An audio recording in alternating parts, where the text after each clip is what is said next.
Ayun, mga idol, magandang umaga po sa lahat. Jumping Chavez again, nandito na naman ulit tayo sa isang episode ko, no? Ayun mga idol, bali alas 8 na po, no? Ang oras po ngayon. Ngayon, kompleto na po lahat, mga idol. Nandito na po sila. Umaga na, isa. Kompleto na po si James, Michael Cabrera, ayun. May buntag di akin. Kumusta naman kaway? Uri. Ang nagyod, no? Kunya si Dian. Nandito si Dian, no? Dian, musta dong? Saan kapuntagon dong, ha? Okay kayo, no? Ayun mga idol, no? Ayun, kompleto na. Ano po, mas, ayun mga, ayun, si, ibang basis deliver nalabas na po lang isang courier ko po, tapos isa nandito yung isa, no?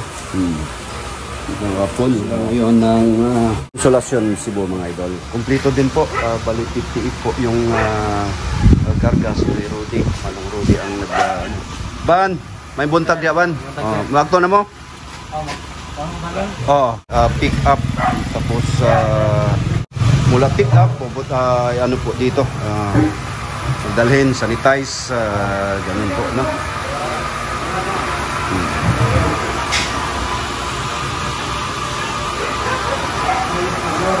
Ayun mga idol, ito po yung ano ko, bali ito po.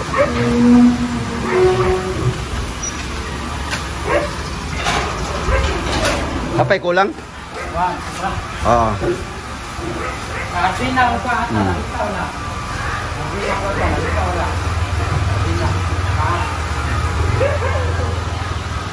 Natural na ano po, tambis. Maraming ano yan na hindi namin nakuha. Maraming mga bunga.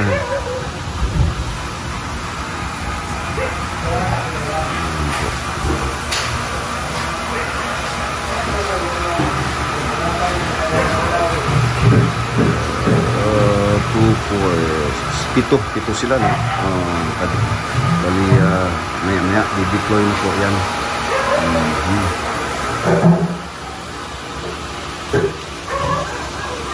Yung ano po, garbage, malata sa di malata. Si Dian, naka-postura Dian. Dong, pusta naman ka, ikaw ba, ha? Sige, ano, may ganahan ako, baka dasi ka ba? Pasa na mong kwanbi, pasa na mong mas para masamot kag kagwapo. Dian, kumusta ang imong kabuntagon? Okay, sir. Ha? Okay ka na, no? Nindot kayo mong, nindot kayo mong smile ba, no? Ningkwa na ka? Cha-cha na ka? Mana? Okay. Doon, no?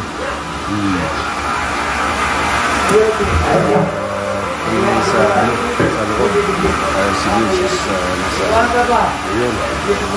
Ay mga idol, maya.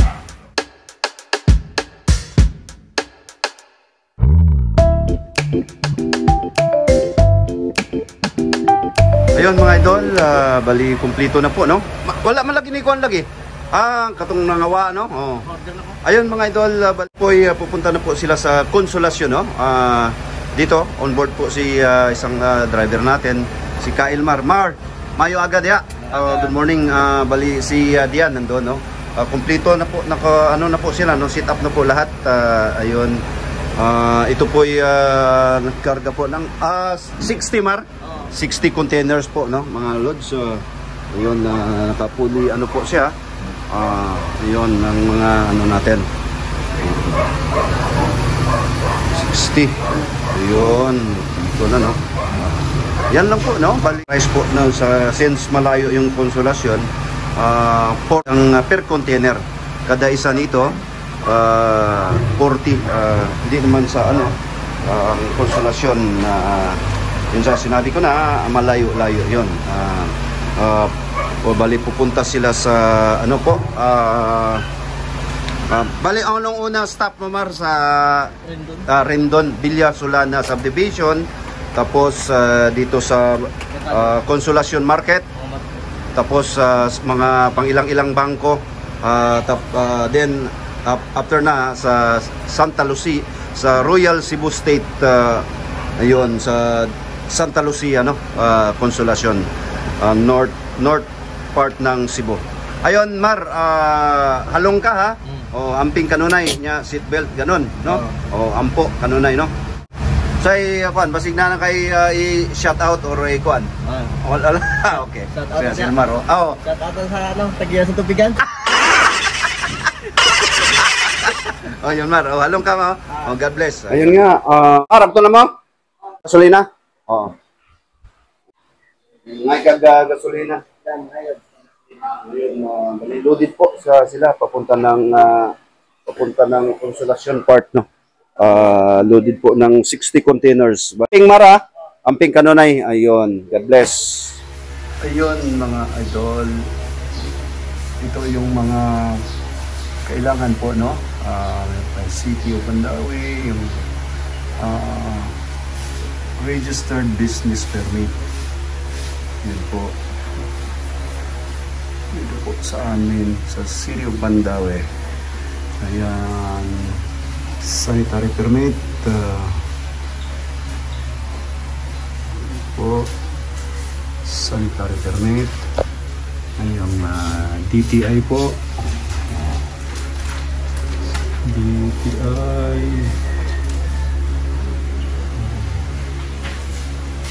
Oh, yun. Receipt, invoice, mga payments.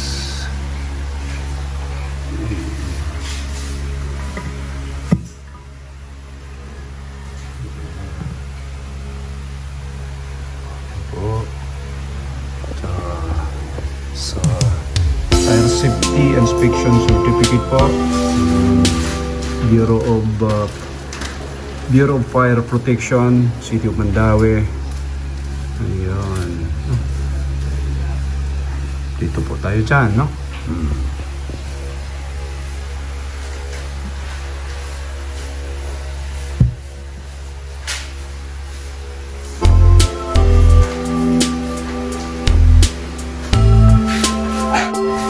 Mga idol, bali ito na po ang mga kailangan po sa pagpaprocess ng isang 5 gallons na purified water. Kailangan po natin to. Ito po ay non-spill plug. Ayun po. Non-spill plug. Ang price po nito, mga idol, according sa is 1.75 cents, no? 1 pesos and 75 cents.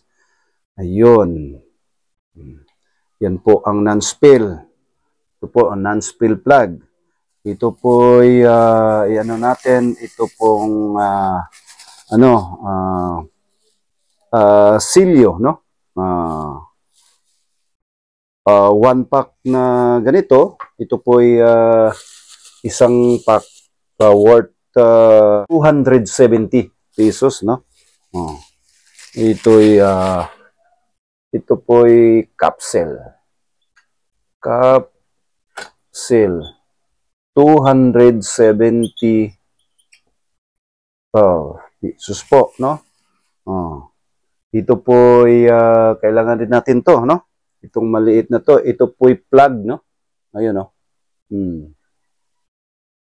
Plug po, no? Ang nito, mga idol, is 75 cents. Ito po ay plug. 75 cents po, no? Sorry. Dito lang po. Ano ba yan? 75 cents. Ayun, no? Ayun, saka yung industrial, kailangan natin industrial rock salt po. Ang 40 kilograms worth 350, no? Pesos po ang industrial rock salt po. Maliit lang po yan. Isang sako is yun nga, hindi natin yung mga heat gun, yung motor, sa una mga idol, yung unang-unang ano natin ay ano po, kailangan pwede na rin yung mag single membrane, no? Siguro may mga setup na ngayon na 150. Paki-ano lang po, tingin sa mga YouTube, may mga nagko-content diyan. Mga yung commercial na ano, no, isang refilling station. Ayun, sa alam ko merong ano diyan. Yun nga sa sinabi ko, sa machine pa lang worth 150. Ano, bukod pa dun, siyempre of course yung ano natin, yung building, saka yung mga permits, ayun sa sinabi ko ng kahapon, yung mga permits sa city or saan po kayong pupwesto. Saan bang location. Ang importante dyan, idol, bago kayo mag-umpisa sa itong negosyo, mag-ano muna kayo ng feasibility study, no? Kung ilan ang station dyan, paano ang ano sa, kumbaga mag-market muna kayo. Meron na po kayong idea, doon na kayo mag-umpisa. Yun nga. Sana naman po itong short video ko po, short vlog ko po, nagustuhan po nyo. At naman pa, please naman kung meron po kayo natunan o na-inspired po kayo, please naman po, paki-share, like, and subscribe. At huwag po nyong kalimutan i-hit po yung notification button para ma-update po kayo sa mga uploaded videos ko sa YouTube. Ayun po mga idol, sa sunod ulit, ito po ay balisikan episode po sa ano ko, sa vlog ko po, no. At saka meron pa akong additional tips lang po, no, sa ito talaga idol, matrabaho tong station, water refilling station. Kumbaga kung yung mga balikbayans, no, yung mga OFW, overseas Filipino workers na gusto na pong magpahinga or magretiro po, na ano kasi alam mo naman, alam ko ang nardasan ninyo mga idol na hindi basta-basta maging OFW, no.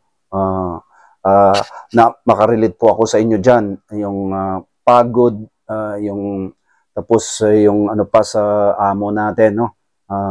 Hindi basta-basta. Ito mga idol, kayo po ang amo. Tayo po ang boss. Tayo pong control po natin yung oras. Yun, no? Yun nga, sana yung mga may balak, kahit anong negosyo mga idol, kukuhanan po ninyo ng feasibility study. No? Hindi lang basta-basta magnegosyo kayo. Tapos, ang meron dang tinatawag ng ROI, matagal po yan, no? Yung return of investment. Matagal po yan, mga idol, no?